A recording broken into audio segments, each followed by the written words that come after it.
Masih bersama kami di Presisi Utama. Pemirsa, untuk mengetahui pantauan arus lalu lintas sore hari ini di sejumlah daerah, berikut laporan Bribtu Mersi petugas ETMC Korlantas Polri. Selamat sore pemirsa, kembali kami laporkan kondisi arus lalu lintas terkini langsung melalui pantauan CCTV Korlantas Polri. Dan pertama kita akan pantau kondisi arus lalu lintas dari CCTV kawasan Bundaran Pondok Indah, Jakarta Selatan. Kondisi arus lalu lintas pada sore hari ini di kawasan Bundaran Pondok Indah saat ini dari arah Lebak Bulus menuju ke arah Blok M Fatmawati ataupun yang menuju ke arah Bintaro saat ini terpantau cukup dalam kondisi ramai. Terlihat sudah mengalami perlambatan kecepatan kendaraan sepanjang 50-100 meter ke belakang. Selepas itu kendaraan mengalir dengan kecepatan normal.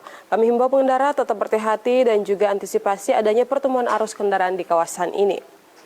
Kemudian pemirsa kita bergeser ke CCTV di kawasan Simpang Tomang, Jakarta Barat. Kondisi arus lalu lintas dari exit tol Tangerang pada sore hari ini yang akan menuju ke arah Harmoni ataupun ke arah Cawang. Saat ini dalam kondisi cukup ramai, terlihat kendaraan sudah didominasi baik kendaraan pribadi roda 4 dan juga kendaraan roda 2. Dan begitupun untuk kendaraan sendiri dari arah Cawang menuju ke arah Grogol melalui flyover. Kami himbau pengendara tetap berhati-hati, patuhi rambu lintas dengan selalu berhenti sebelum garis stop pada traffic light dan juga saling menghormati sesama pengguna jalan. Kemudian kita bergeser ke CCTV di kawasan Simpang Gadok, Bogor, Jawa Barat. Kondisi arus lalu lintas di kawasan ini dari arah Puncak menuju ke arah Jakarta saat ini terpantau terlihat mengalami perlambatan kecepatan kendaraan menjelang masuknya antrian traffic light yang berimbas kurang lebih sepanjang 50 meter di belakang garis traffic light. Selepas itu kendaraan mengalir dengan kecepatan normal. Kami himbau pengendara tetap berhati-hati dan juga tetap berhati-hati mengantisipasi banyaknya aktivitas masyarakat di sepanjang kawasan ini.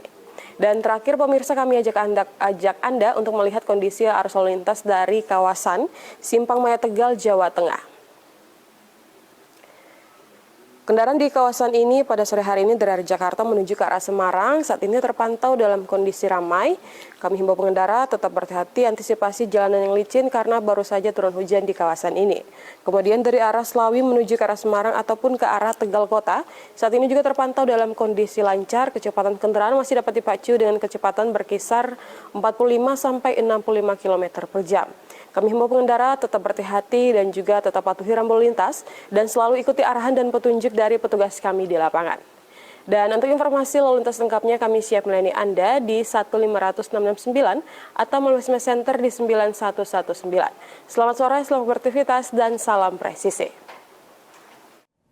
Di informasi berikutnya, pemirsa, Polres Demak, Polda Jawa Tengah menggelar upacara Hari Kesadaran Nasional di lapangan Wicaksana Lagawa, Senin 19 Januari 2025. Upacara dipimpin langsung oleh Kapolres Demak AKBP Arizal Samelimo Ganda Saputra dan diikuti jajaran pejabat utama serta seluruh personel Polres Demak. Kepada Inspektur Upacara, hormat,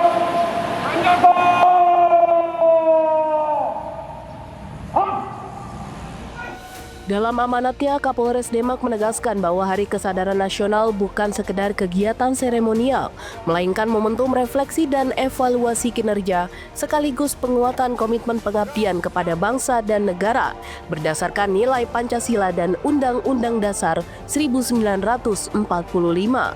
Pada kesempatan tersebut, Kapolres Demak juga menyerahkan penghargaan kepada 11 personel berprestasi atas dedikasi dan kinerja dalam melayanan masyarakat serta pengungkapan kasus.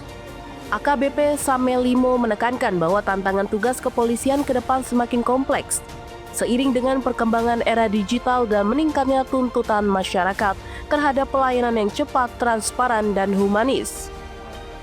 Untuk itu, seluruh personel diminta menjalankan tugas yang berpedoman pada Commander Wish Wali, yakni waspada, amanah, lugas, dan inovatif, guna mewujudkan Polres Demak yang presisi dan semakin dipercaya oleh masyarakat. Dari Humas Polres Demak, Polda Jawa Tengah melaporkan untuk Polri TV. Dan pemirsa, Kapolda Bengkulu memimpin peletakan batu pertama program bedah rumah bagi warga kurang mampu di Kota Bengkulu.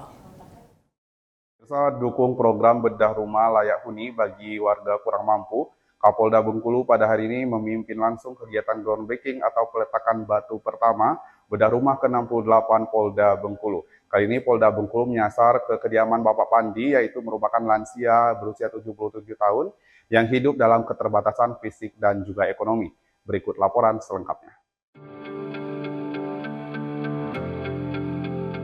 Program ini menyasar rumah Bapak Pandi, seorang lansia penyandang disabilitas yang mengalami kelumpuhan total akibat kecelakaan kerja sejak tahun 2021. Selama ini, Bapak Pandi tinggal bersama dua putrinya di rumah yang tidak layak huni.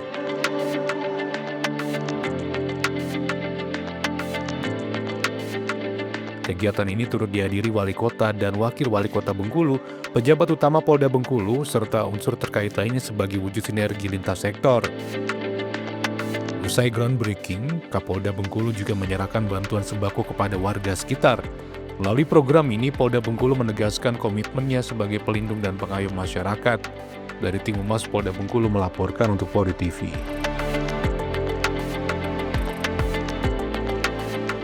Demikian informasi yang dapat saya laporkan dari Polda Bengkulu. Saya Bribtu Harmeno Kasturi melaporkan untuk Polri TV. Kapolres Kupang bangun Taman Wisata Tantia Sudirajati. Kegiatan ini bertujuan untuk mempererat kedekatan Polri dengan masyarakat. Dalam upaya membuka dan mendekatkan hubungan antara Polri dengan masyarakat, Kapolres Kupang AKBP Rudi Junus Jakopledo menghadiri sebuah ruang publik hijau berupa Taman Wisata Tantia Sudirajati di lingkungan Polres Kupang, Polda Nusa Tenggara Timur.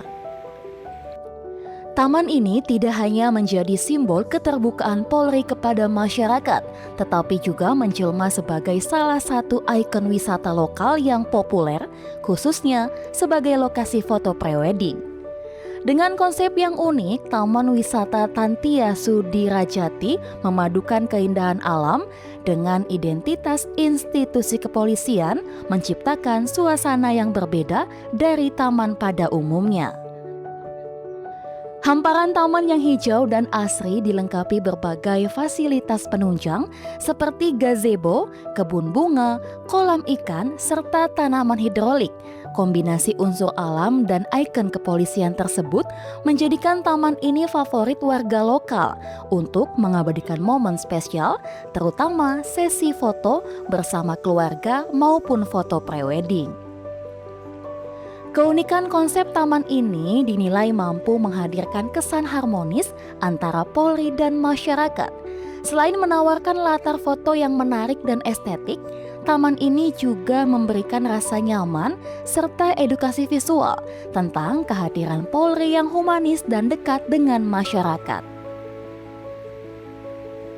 Tak hanya itu, Taman Wisata Tantia Sudirajati juga mendapat penghargaan sebagai cagar lingkungan atau taman ekologis terbaik sebagai bentuk pengakuan atas pengelolaan lingkungan yang baik dan berkelanjutan. Melalui keberadaan taman ini, Polres Kupang menunjukkan bahwa institusi kepolisian tidak hanya berperan dalam menjaga keamanan dan ketertiban masyarakat, tetapi juga mampu menyediakan ruang publik yang bermanfaat, mendukung aktivitas sosial, rekreasi, hingga dokumentasi pribadi warga. Langkah yang diinisiasi Kapolres Kupang AKBP Rudi Junus Jakopledo ini diharapkan dapat semakin memperkuat citra Polri yang presisi, humanis, dan dekat dengan masyarakat, sekaligus menjadi contoh inovasi pelayanan publik berbasis lingkungan dan sosial. Dari Humas Polres Kupang, Polda Nusa Tenggara Timur melaporkan untuk Polri TV. Pemirsa, kami akan segera kembali usai jeda berikut ini.